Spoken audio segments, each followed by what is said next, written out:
Kürt, Med, Pers, İran, İranik.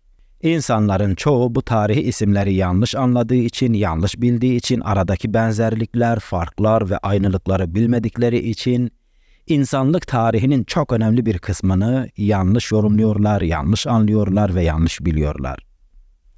Gelin doğrusunu öğrenelim ki dünya tarihini yeniden doğru bir şekilde anlayalım ve kavrayalım. Şuna dikkat edelim lütfen. Arapçada P harfi yoktur. Bu nedenle Araplar Pers adını Fars olarak telaffuz ettiler. Yani Fars ve Pers isimleri aslında aynı şeydir.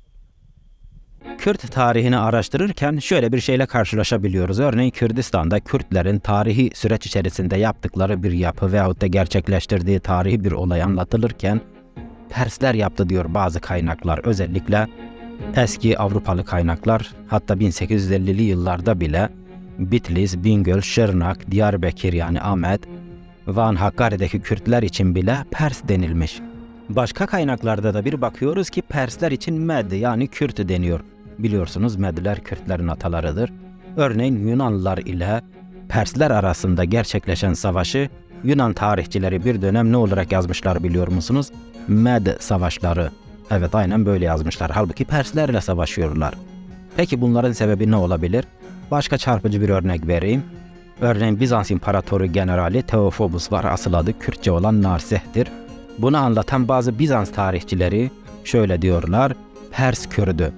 Kürttür, Pers Kürdüdür diyorlar. Halbuki Kürtler Pers değildir. Nasıl olabiliyor bu? Veyahut da Diyarbakır'da Zerzevan Kalesi var. Burada Mitras Tapınağı var. Milattan önce 600'lü yıllarda yapılmış. Yani yaklaşık olarak 2600 yıl önce yapılmış. Bu Mitras Tapınağı'nı yapanlar yerli Persler deniyor. Halbuki Kürtler yapmış. Kürtlerin ataları yaptı. Nasıl oluyor bu? Şimdi buna açıklık getiriyoruz. Medler Kürtlerin atalarıdır. Medler Kürt, Taat, Talış, orijinal Azeri, Belluç, Mazenderani, Semnani ve bunun gibi birkaç halkın atalarıdır, atasıdır. Yani Kürtlerin atalarıdır Medler. Persler ise Fars ve birkaç daha halkın atasıdır.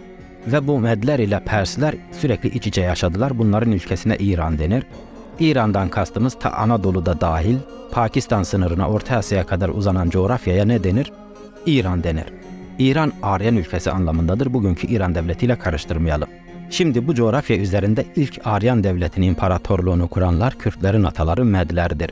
Milattan önce 678 yılında. Milattan önce 678 yılında yani yaklaşık 2700 yıl önce Kürtlerin ataları Medler ilk İran imparatorluğunu, devletini, ülkesini kurdukları için bir dönem, yani o dönemlerde bütün İrani halklar için Med denilmeye başlandı. Akademik olsun, akademik olmasın, ansiklopedilere baktığınızda İran tarihi Medlerle başlar. Yani Kürtlerle bakınız. Bu Wikipedia en üstte 1. sırada Medler var, Kürtler. Yani İran tarihini başlatanlar bunlar. Bu tarihi İran ile günümüz İran devletini birbirine karıştırmayın, farklı şeyler. O tarihi İran Aryan ülkesi anlamındadır, söyledim. İşte bu yüzden milattan önce 678 yılından milattan önce 332 yılına kadar batılı Avrupalı tarihçiler bütün bu İranik halklar için Anadolu'dan tutun Pakistan'a kadar, Orta Asya'ya kadar ki bütün bu Aryanik yani İranik halklar için Med dediler. Yani Kürt dediler, kayıtlara da böyle geçtiler. Anlayacağınız o dönem Perslere de Med deniyordu. Makedonyalı İskender yani Avrupalı İskender kendi devletini, imparatorluğunu kurar ve bölgemize gelir. Kürdistan ve İran'a doğru gelir. Burada Medlerle, Kürtlerle, diğer halklarla, Perslerle karşılaşır. Tabii ki o dönemlerde Pers hanedanı yönetimde hakimdi, en güçlü unsurdu. Büyük İskender'in gelişinden sonra bölgedeki bütün halklar için Pers denir. Yani Anadolu ve Kürdistan'dan tutun da Pakistan ve Orta Asya'daki coğrafyada yaşayan bütün İranik Aryan halklar için Pers demeye başladılar. Bakınız, önce Med diyorlardı, Büyük İskender'den sonra ise Pers demeye başladılar. İtalya merkezli Roma İmparatorluğu milattan önce 27 yılında kurulur. Roma İmparatorluğu kurulup da bölgemize geldiklerinde artık böyle genel bir isim vermeyi bıraktılar. Ne yaptılar? Her millete, her halka kendi adını koydular. Örneğin Kürtler için Kürt dediler. Kürtleri anlatırken de Med hanedanı için de Med hanedanı dediler. Hani normalde bir Med hanedanı vardı. Med İmparatorluğunu kurmuştu. Dolayısıyla bu bir Kürt hanedandı. ve güçlü olduğu için bütün Kürtlere zaman zaman Med denildi ya, bütün Kürdistan'a da Medya denildi ya, onlar ise işte bu Med hanedanıdır, bu da Kürttür, bu da Pers'tir, bu da odur, bu da şudur. Herkesi kendi adıyla andılar. Herkesi kendi adıyla andılar. Milattan sonra 330 yılında Roma İmparatorluğu ikiye ayrılır. Doğu Roma İmparatorluğu'nun başına Yunanlar geçer. Yunanların geçmesiyle eski bir adete geri dönüş yapılır. Ne yapılır?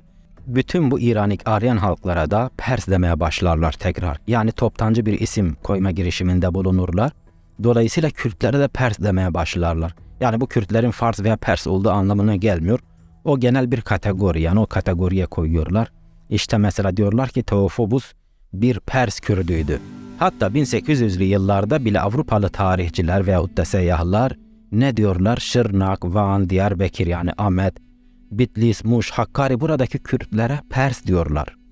Pers Kürdü diyorlar. Yani bu eski adet üzerine. Hani demiştik ya bir dönem Perslere de Med diyorlardı. Bu sefer de bütün Medlere yani Kürtlere ve diğer halklara da Pers dediler. Bu bir adet, bu tarihi bir adet.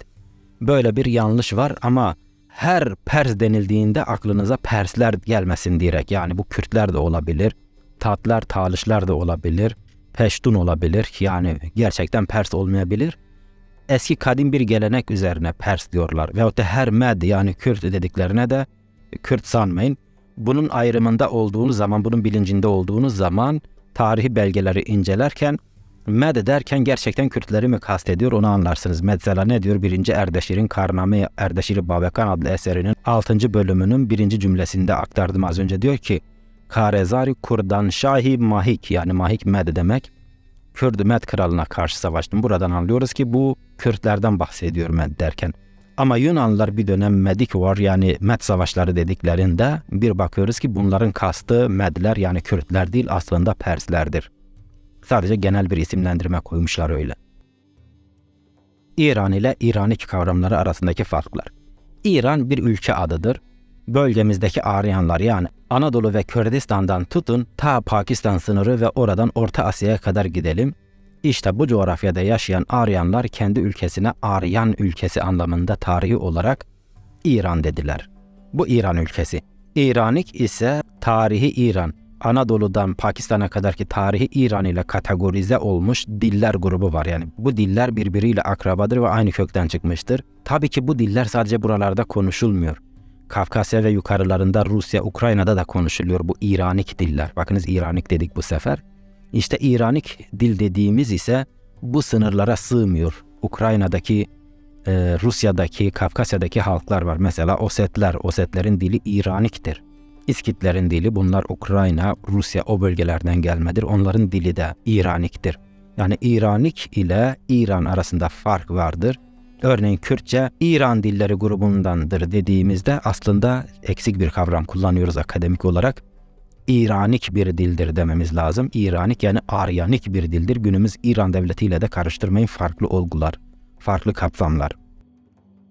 Asıl konumuz neydi? Kürt tarihi hakkındaki orijinal belgeleri değiştiren, tahrif eden, Kürt ve Kürdistan adını silerek yayınlayan